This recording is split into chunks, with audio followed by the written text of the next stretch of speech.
ప్రభువా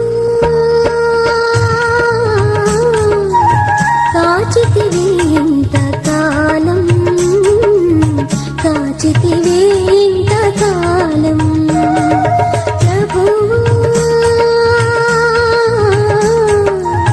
కాచితివి ఇంతకాలం, కాచితివి ఇంతకాలం. ఈరోజు మీతో కలుసుకునే భాగ్యం, ఈ అవకాశం ఇచ్చిన నా ప్రాణానికి ప్రాణమైన మన ప్రభు అయిన యేసుక్రీస్తు పాదాలకు వందలాదిగా, వేలాదిగా, లక్షలాదిగా, కోట్లాదిగా నా శిరస్సు వంచి ప్రభుకు అందించుకుంటున్నా. ప్రియ శ్రోతలారా, దేవుని వాక్యాన్ని ధ్యానం చేసుకుందాం. 61వ కీర్తన 2వ వచనాన్ని ధ్యానం చేసుకుందాం. నేనెక్కలేనంత ఎత్తైన కొండపైకి నన్ను ఎక్కించుము, నన్ను నడిపించుము. చాలా అద్భుతమైన కీర్తన. దావీదు మహారాజు పాడుతున్న పాటలో ఇది చాలా శ్రేష్టమైన మాట. ఇది 61వ కీర్తన 2లో ఉన్నటువంటి ఆ మాట మనం చదువుకున్నాం. నేను ఎక్కలేనంత ఎత్తైన కొండపైకి నన్ను ఎక్కించుము దావీదు అంటున్నాడు. యెషయాకి 8 మంది కుమారులు, ఆఖరు వాడే ఈ దావీదు. 5 కుమారులు రాజుగారి దగ్గర సైనికులుగా ఉన్నారు. 2 తల్లి తండ్రి దగ్గర ఇంటికాడ ఉన్నారు పని చేసుకుంటూ. చిన్నవాడైన దావీదు అడవులోకి వెళ్ళి గొర్రెలు, తన తల్లిదండ్రులు ఇచ్చినటువంటి ఆ కొద్ది గొర్రెలు తీసుకుని వెళ్ళి అడవులోకి వెళ్ళి కాసుకుంటూ దేవుని స్తుతించుకున్నాడు. ఆయనకి ఎవరు దేవుని యందు భయభక్తి నెరపలేదు. ఆయన హృదయంలో ఆయనే దేవుని స్తుతించుకుంటూ 23వ కీర్తన, యెహోవా నా కాపరి, నాకు లేమీ కలగదు అని ప్రభువుని స్తుతిస్తూ ఆరాధిస్తూ ధ్యానిస్తూ ఉన్న టైంలో ఆ అడవుల్లో ఉన్నటువంటి ఆ చుట్టుపక్కల కొన్ని కొండలు కనబడినాయి. ఆ కొండల్లో ఒక పెద్ద కొండ కనబడింది, ఎత్తైన కొండ కనబడింది. ప్రతిరోజు ఆయన దేవుని స్తుతిస్తూ చాలాసార్లు ప్రభుతో మాట్లాడాడు. తండ్రి యెహోవా, నేనెక్కలేనంత ఎత్తైన కొండపైకి ఎక్కించుము, నన్ను నడిపించుము. నేనెక్కలేనంత ఎత్తైన కొండపైకి ఎక్కించుము, నన్ను నడిపించుము. కొండపైకి ఎక్కించమన్నాడు. ఇందుకు ఆ కొండపైన ఏముంది? దావీదు ఆ కొండ మీద ఏం చూశాడు? కీర్తన 59, 16, 17 వచనాల్లో, దేవా నీవు ఎత్తైన కోటగా నా దేవుడుగా ఉన్నావు. కీర్తన 18:2లో, నా ఉన్నత దుర్గము నా దేవుడు. ఎత్తైన కొండపైన నా యేసయ్య ఉన్నాడు. పరలోక రాజ్యం ఉంది, అక్కడికి నన్ను ఎక్కించయ్యా, నేను అక్కడికి వెళ్ళాలి కదా, నన్ను నడిపించయ్యా అయ్యా అని రోజు దావీదు ప్రార్థన చేస్తున్నాడు. ఆ కొండ మీద పరలోక రాజ్యం. ప్రకటన 21:1-4లో ఆ కొండ మీద దేవుని నివాసం అంట. దేవునితో ఆనంద జీవితం, కన్నీరు లేదు, కలతలు లేవు, ఇబ్బందులు లేని అద్భుతమైన, రోగాలు లేని, మరణాలు లేని అద్భుతమైనటువంటి దేవుని మందిరము, దేవుని యొక్క పరలోక రాజ్యము అక్కడ ఉంది. దానియేలు 2:44లో అంతము లేని దేవుని రాజ్యము, తుఫానులకి, సునామీలకి, భూకంపాలకు వనకదు బెనకదు, ఏమి అవని అతి అద్భుతమైన శాశ్వత కాలం, ఇంతకాలంగా శాశ్వత కాలం ఉన్న అద్భుతమైన దేవుని నివాసము. యోహాను 14:2లో అక్కడ ఉన్నటువంటి అద్భుతం మాట, అందరికీ ప్రతి ఒక్కరికి పరలోక రాజ్యం అనుగ్రహించి మీ హృదయమును కలవరపడేయకూడదు, నా యందు విశ్వాసం ఉంచండి, లేని యెడల మీతో చెప్పుదును కదా, నేను మీకంటే ముందు పరలోకం వెళ్ళి తిరిగి వచ్చి నాతో నివాసం చేయటానికి మిమ్మల్ని నేను నా రాజ్యం తీసుకెళ్తాను అని ప్రభు చెప్పాడు. ఆ మాటల ఆధారంగా దావీదు, తండ్రి నన్ను నడిపించు, నేను ఎక్కలేనయ్యా, ఎత్తైన కొండపై నడిపించమని ప్రార్థన చేస్తూ ఆ కొండకి దగ్గరికి వెళ్ళాడు. ఒకరోజు వెళ్ళి 4 మెట్లు ఎక్కాడు. 4 మెట్లకు సాదృశ్యం అపోస్తుల గారు 2:38, పాప క్షమాపణ, మారు మనసు, బాప్తీసం, పరిశుద్ధాత్మ, ఈ వరాలు 4 మెట్లు.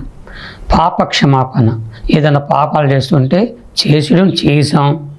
జన్మత పాపులు మనం, కాదని ఎవరన్నారు? ఎవడన్నా కాదు నేను పాపిని కాదు, నాకు పాపాలు లేవు, నేను మంచోడిని అన్నోడు ప్రతి ఒక్కడు అంతకంటే ఘోరమైన పాపాత్ముడని బైబిల్లో 1 యోహానులో రాయబడింది.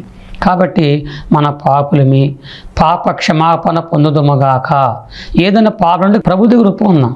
ప్రభు కనికరం కలిగిన వాడు, జాలి కలిగిన వాడు, దయ కలిగిన వాడు.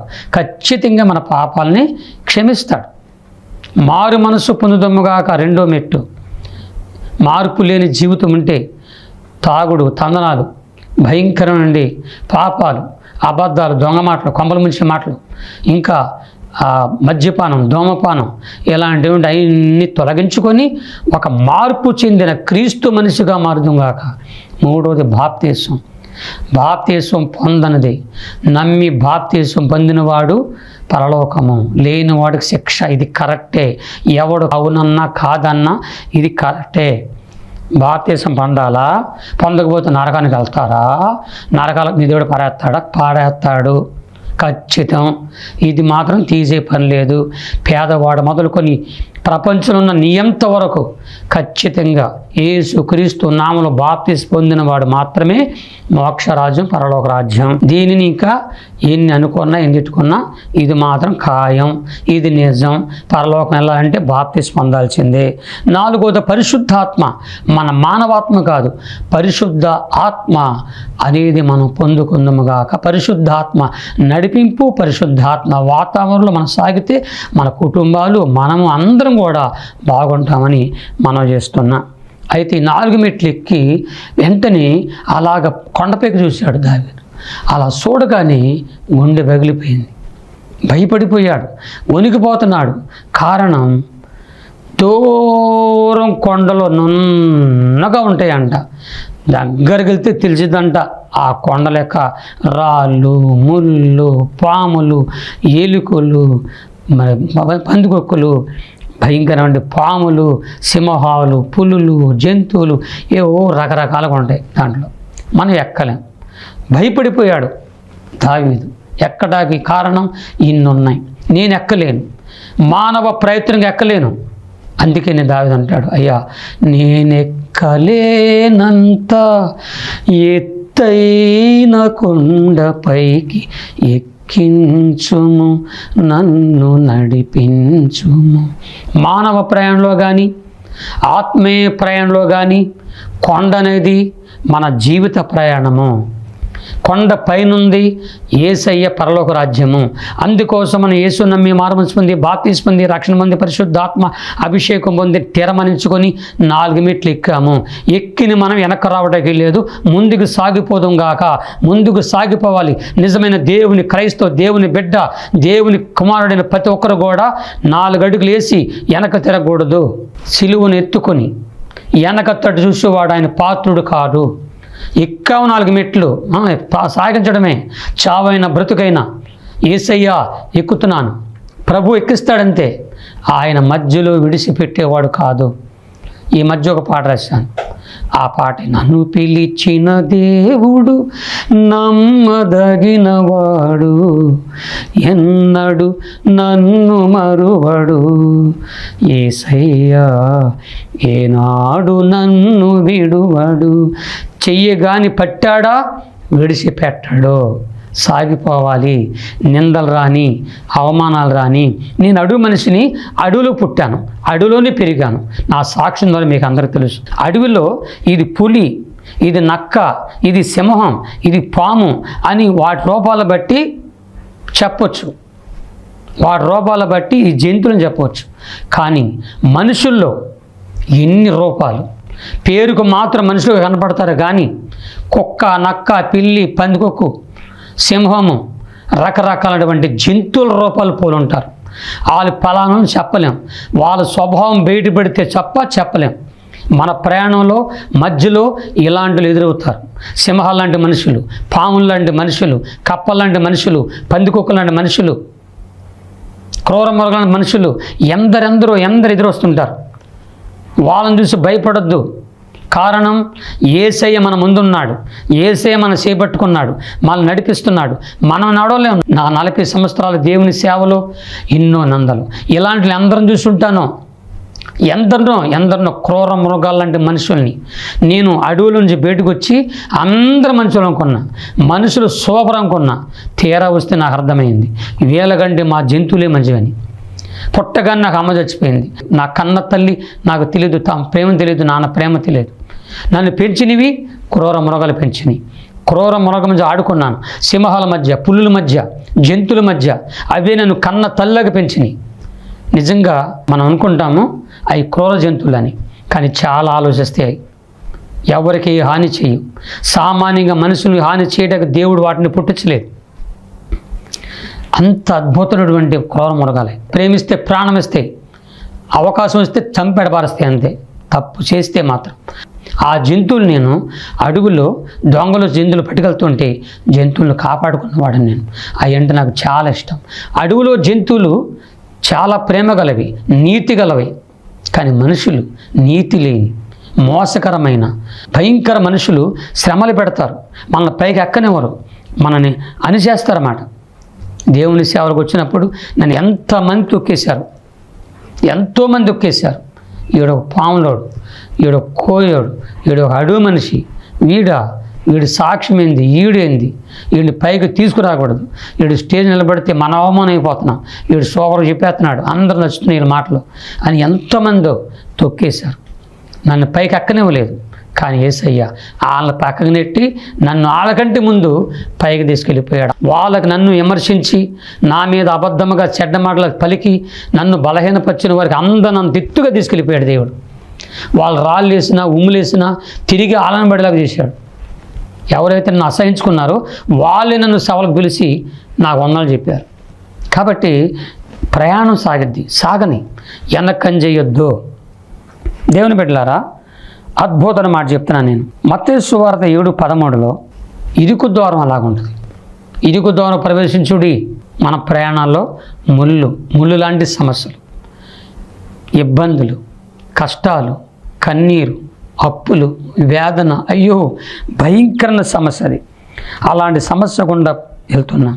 కీర్తన 91:13 నాగుపాములు, గర్జించే సింహాలు, అన్ని రకాల జంతువులు ఎదురవుతుంటాయి, వాటికి భయపడకూడదు. సామెతలు 12:18 కత్తిపోటు లాంటి మాటలు పలికే మనుషులు ఎదురవుతారు.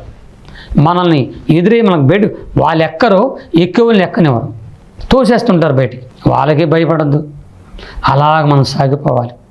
నా చిన్నతనంలో ఒక పాట ఉండేది. నడి సంద్రానరేగిను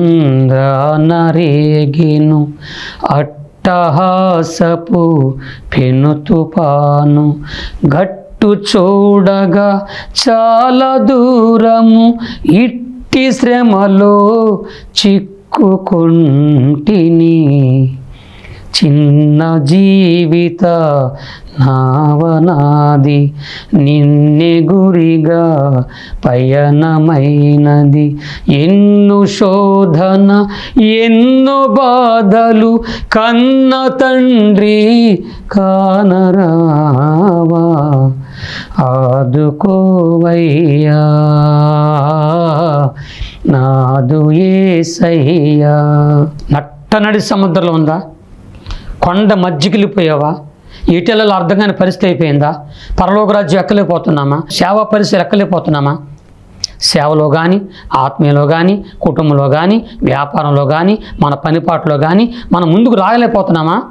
భయపడదు. ఇవన్నీ ఎక్కలేనయ్యా, నేను ఈ సంసార ఏదలేను, ఈ బాధలు తట్టుకోలేకపోతున్నాను అని నువ్వు అనుకుంటే దావీదు అంటాడు, నేనెక్కలేనంత ఎత్తైన కొండపైకి ఎక్కించుము, నన్ను నడిపించుము. ఎంత చక్కని మాట. టీవీ ద్వారా వింటున్నటువంటి సోదరులారా, మీ అందరికీ చెప్తున్నా, మనం ఎక్కుతున్న కొండ, ఆ కొండపైన పరలోక రాజ్యం. ఆ పరలోక రాజ్యం చేరేటప్పుడు ఆత్మీయంగా ఎన్నో శోధనలు, ఇబ్బందులు వస్తాయి. నా జీవితంలో చెప్పుకోలేని సమస్యలు, చెప్పుకోలేని బాధలు వెంటాడినాయి. 20 లక్షల అప్పులు. అసలు నేను చేయలేదు అప్పులు. ఎవరో వచ్చి నన్ను అడ్డుపెట్టి ఏదో చిన్న స్కీమ్ వస్తుంది, ఆ స్కీములో వాళ్ళకి డబ్బులు వస్తాయని చెప్పి నన్ను అడ్డుపెట్టి నన్ను వాళ్ళకి అప్పచెప్పేసి వాళ్ళు పారిపోయారు. 20 లక్షల రూపాయలు నా మీద పడిపోయినాయి. వాళ్ళందరూ నువ్వు వాళ్ళకి అడ్డున్నావు కాబట్టి కట్టమన్నారు. ప్రార్థన చేశాను. నాకున్నటువంటి కారుని, నాకున్న ఎల్ఐసీలు, నాకున్నటువంటి ఒక ఇల్లు కూడా అమ్మేసేసి దేవుడు నాకు ఇచ్చిన కానుకలు అవన్నీ తీసుకొని వాళ్ళ అప్పులన్నీ తీర్చేశాను. వాళ్ళు ఎగ్గొట్టారు కానీ నేను మాత్రం గుడివాడ, ముదినేపల్లి, గురజన్య ప్రాంతంలో ఇలాగ 20 లక్షల అప్పులు పాలైతే మళ్ళీ వాళ్ళందరూ కట్టి కృతజ్ఞతగా 2020 ఫిబ్రవరి 26, 27 తారీఖుల్లో సభలు పెట్టి దేవుని స్తుతించి స్తుతి కూడా పెట్టుకున్నాను. అప్పులు ఉన్నాయా? ప్రియ బిడ్డ బాధపడకు. కష్టాలు ఉన్నాయా? బాధపడకు. భార్యాభర్తల సమస్యల బాధపడకు. నీ ఎక్కే ప్రయాణంలో ఎన్ని ఇబ్బందులు వస్తున్నాయా? ఏం బాధపడకు. నిరుద్యోగవా? ఉద్యోగం లేవా? బాధపడకు. నేను నడిపిస్తాడు. మన యేసే నడిపిస్తాడు నాన్న. సంతానం లేదా? కోర్టు సమస్యల, ఇబ్బందుల, ఎన్ని రకాలుగా నీ ప్రయాణంలో, ఈ కొండ మీద ప్రయాణంలో వస్తున్నాయో అవన్నీ ప్రభు నీ చేయబట్టుకొని పటాపంచలు చేసి నిన్ను నన్ను యేసుక్రీస్తు వారు పైకి ఎక్కిస్తాడు. ముఖ్యంగా ఏంటంటే కొండ గురించి మాట్లాడుతున్నా. యేసు ప్రభు శిలువ మరణం పొందే టైంలో ఆయన పట్టుకొని బాగా కొట్టేశారు. నడినేత్రి నుంచి అరికల వరకు దెబ్బ పడిన చోట్లేదు. కొట్టేసి మొల్ల కిరీటం పెట్టారు నెత్తి మీద. మన దేశములు ఆయన మొల్ల కిరీటం పెట్టారు. యేసు ప్రభు వారు శిలువ మోస్తూ ఎన్నోసార్లు కింద పడిపోయాడు. ఆ కొరడా దెబ్బలకి, ఆ శిలువ మొయ్యలేక, ఆ ఎత్తైనటువంటి కొండ ఎక్కే టైంలో ఆళ్ళు, ఆ ముళ్ళు గుచ్చుకున్న టైంలో ఎన్నోసార్లు శిలువ మించి పడిపోయాడు. ఎన్నిసార్లు పడిపోయినా ఆయన తల మీద ముళ్ళ కిరీటం మాత్రం పడలేదు. ఎందుకు తెలుసా? నేను ఆ దేశం వెళ్ళినప్పుడు మన ముళ్ళు వేరు, అక్కడ ముళ్ళు వేరు. ఆ ముళ్ళు 3 అంగుళాలు చిన్న మేగుల్లాగా ఉంటాయి అన్నమాట. ఆ ముళ్ళ కిరీటాన్ని తీసుకొచ్చి యేసయ్య శిరస్సు మీద పెట్టి అది జారిపోతుంటే సుత్తులతో కొట్టారంట. అలా కొడుతుంటే 3 అంగుళాల మేకు లాంటి ముళ్ళు 2 అంగుళాల లోనకి వెళ్ళి మెదడులోకి వెళ్ళిపోయింది. అందుకని అట్టా కొట్టేశారు. చెప్పలేని దెబ్బలు కొట్టారు. 150 కేజీల బరువు కలిగినటువంటి శిలువ, మన పాపాలు ఆయన భుజం మీద మోపండి. కాళ్ళకి చెప్పులు లేవు. యెరూషలేము మీదులు ఎర్ర టెండలు నడిపించారు. కొండెక్కుతున్నాడు. గులుగుతా కొండ, రాళ్ళు గుచ్చుకుంటున్నాయి, ముళ్ళు గుచ్చుకుంటున్నాయి, కొరడా దెబ్బలు. ఒక పక్క శిలువ భుజం, ఒక పక్క తల మీద ముళ్ళ కిరీటం. దెబ్బలు కొడుతున్నారు, వెళ్తున్నాడు, కొడుతున్నాడు. ఆయన ఆగలేదు. నీ దేవుడు, నా దేవుడు ఆగాడా? మధ్యలో ఆగాడా? ఆ ఎక్కలేని ఎత్తైన కొండపైకి నిన్ను నన్ను ఎక్కించడానికి ముందు ఆయన ప్లాన్ చేసుకున్నాడు. ఈ కొండపైకి, ఆ కొండ మీద ఉన్న శిలువ, కొండ మీద యేసయ్య ఉన్నాడు. ఆ కొండ మీద వెళ్ళినటువంటి యేసు ప్రభు యొక్క ప్రేమ ఉంది కాబట్టి ఆయన ఆగలేదు. అలాగ నడుస్తూ వెళ్ళిపోతూనే ఉన్నాడు.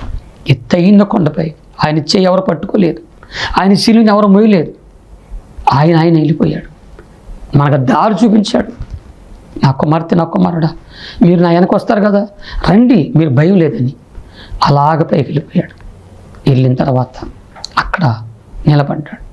చేతుల్లో మేకులు, కాళ్ళల్లో మేకులు, తల మీద ముళ్ళ కిరీటం. చచ్చాడ బతికాడ చూద్దామని ఒక బలమైన పోటు పొడిచాడు. రక్తం రాలేదు, నీరు వచ్చింది. 33.5 సంవత్సరాల విలువైన పరిశుద్ధమైన శరీరం, పవిత్రమైన రక్తం, భూమి ఆకాశానికి మధ్యలో, ప్రపంచంలో మధ్య దేశమైన పాలస్తీనా దేశం, ఎత్తైన కొండ, గొల్గొతా కొండ, కొండకి ఎత్తైన శిలువ, భూమికి ఆకాశం మధ్యలో 3 మేకులతో కొట్టబడుతున్న యేసయ్య కొట్టబడి ఆ శిలువ మీద ఎత్తైన కొండ మీద ఉండి ఆయన కాచిన పవిత్ర రక్తం తూరు, పడమర, ఉత్తర, దక్షిణ నలుదిక్కులు ప్రవహించి భారతదేశ వ్యాప్తంగా ఆ యేసు రక్తం వెళ్ళిపోయి అనేకులు పరిశుద్ధపరచబడ్డారు. ఆ రక్తంలో కడగబడిన ప్రతి ఒక్క పాపి, దుర్మార్గుడు, దొంగ, అబద్ధికుడు, నాలాంటి కూనికూరులు, దగాకోరులు, నాలాంటి భయంకరమైనటువంటి పాపిష్టి వాళ్ళు, నాలాంటి నరహంతకులు ఎంతోమంది ఆ యేసు రక్తంలో మార్చబడ్డారు. ఆయన ఎత్తైన కొండ ఎక్కబట్టి, ఆ కొండ మీద ఉండబట్టి నీలాంటిలో మారారు కదా. అలాగని ఎత్తైన కొండ మీదకి మనం ఎక్కుదాం. మన యేసే ఎక్కాడు కదా, మనల్ని ఎక్కిస్తాడు. ఆయన ఎక్కి మనల్ని ఎక్కమంటున్నాడు. ధైర్యంగా ఎక్కుదాం, భయపడొద్దు, ఎవడికి భయపడొద్దు. నీతి, న్యాయం, నిజాయితీ, ధర్మం, చట్టం, యేసయ్య కృప, యేసుక్రీస్తు కృప మన పక్షంగా ఉన్నంత కాలం ఎవడి వల్ల ఏ మనుషుడు మనడు నిలవలేడు. యేసుక్రీస్తు ప్రేమ నుండి మనల్ని ఎవడు ఎడబాపలేడు. యేసుక్రీస్తులో మనం సాగాలని కోరుకుంటున్నాం. ఆ ఎత్తైన కొండ మీదకి వెళ్ళి ఆ యేసు రక్తంలో కడగపడదాం. అట్టి కృప దేవుడు మనకిచ్చునుగాక. మహాగణుడైన మా తండ్రి, మహోన్నతుడిని యేసయ్య, ప్రార్థనా టీవీ ప్రేక్షకులకి ఎవరైతే ఎక్కడున్నారో, ఏ ఇంట్లో ఉన్నారో, ఏ ఆఫీసులో ఉన్నారో, ఎక్కడ కూర్చున్నారు, ఎక్కడున్నారు, ఎక్కడ ఈ మాటలు యూట్యూబ్ ద్వారా, ఈ ప్రార్థన టీవీ ద్వారా, ఈ ఫేస్బుక్ ద్వారా వింటున్నారు, వారందరిని కనికరించు. ఎక్కలేని ఎత్తైన కొండ మేము ఎక్కలేము తండ్రి, నీవు మా చేయబడి ఎక్కిస్తావయ్యా. ఎక్కించు నాయన. నీ పరలోక పరిశుద్ధమైన ఆనంద దేశమైన నీ పరలోక రాజ్యం ఎక్కటానికి రావటానికి మధ్యలో సింహాలు, పులులు, భయంకరమైన సమస్యలు లాంటి ఎన్నో రాళ్ళు, రప్పలు, భయంకర మేకులు, ముళ్ళు ఇవన్నీ దాటుకొని రావాలంటే మా వల్ల కాదు. నీవు నడిపిస్తావు నా కుటుంబాన్ని, నా భార్యని, నా భర్తని, నా పిల్లల్ని, నా కుటుంబ సభ్యులందరినీ, మా సంఘాన్ని, సంఘ కాపరులను నడిపించే దేవుడు తండ్రి. సాయించి ఏ బాధలో ఏ కష్టం ఉన్నారు ఈ రోజున, ఏ పుట్టినరోజు జరుపుకుంటున్న బిడ్డలు జ్ఞాపకం చేసుకోండి. మ్యారేజ్ జరుపుకుంటున్న బిడ్డలు జ్ఞాపకం చేసుకోండి నాయన. ఇంకా శుభకార్యం జరుగుతున్న జ్ఞాపకం చేసుకోండి. ఒకవేళ ఇళ్ళల్లో సమస్యలతో ఉంటే, బాధలతో ఉంటే, కష్టాలతో ఉంటే, మరణాలతో ఉంటే వారిని కనికరించండి. నిరుద్యోగులకు ఉద్యోగాలు దయచేయండి. ఇల్లు లేని వారికి ఇల్లు దయచేయండి ఆయన. స్థలం లేని స్థలం దయచేయండి నాయన. సేవకులకు మందిరాలు దయచేయండి ఆయన. సేవను దయచేయండి నా తండ్రి. కుటుంబాలను కట్టండి నాయన. నీ కృపలో బలపరచు.